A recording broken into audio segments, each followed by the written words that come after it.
Have you ever noticed how a simple change in a tone or context can change a conversation?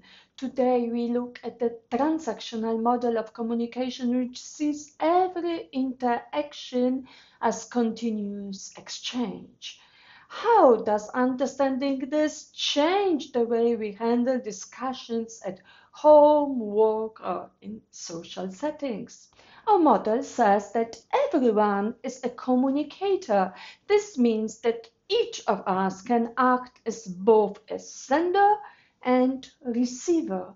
This creates a balance between communicators.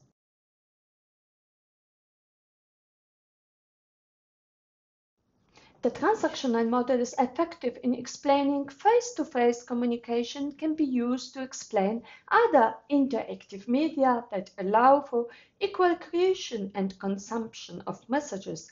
Examples of these media include not only phone, but notes, letters, CB radio, and email. It is also applicable to the Internet, which can be seen as a mass personal medium. The Internet offers equal access to communication tools like emails, blogs, chat rooms, and games. However, not everyone uses these tools equally. Some users only read content, while others actively contribute. The model assumes equality among communicators, but this may not always be true in practice. For example, on a phone call, the caller controls the conversation more than the receiver. The caller often decides when to start the conversation, sets the initial topic, and can steer the direction of the discussion.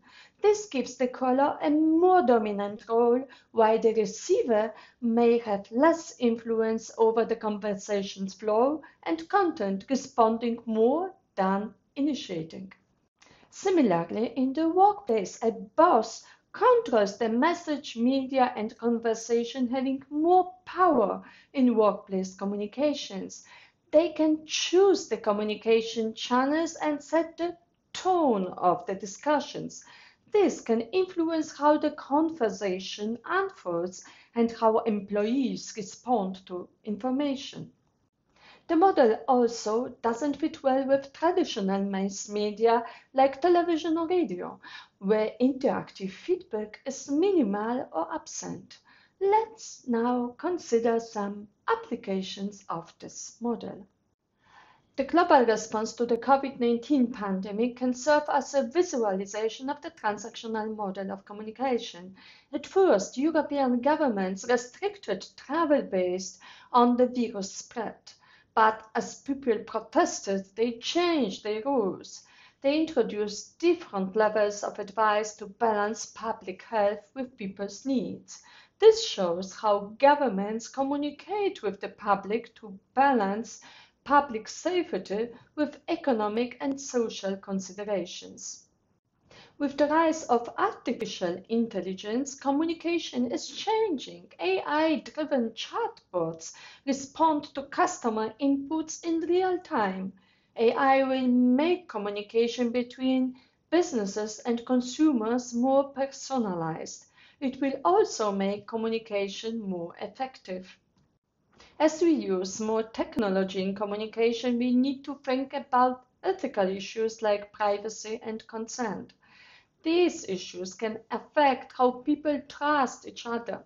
If companies don't ask for consent before using personal data, it can ruin communication. Ethical communication is crucial in the transactional model. To conclude, the transactional model helped us to understand and improve communication across different platforms and cultures.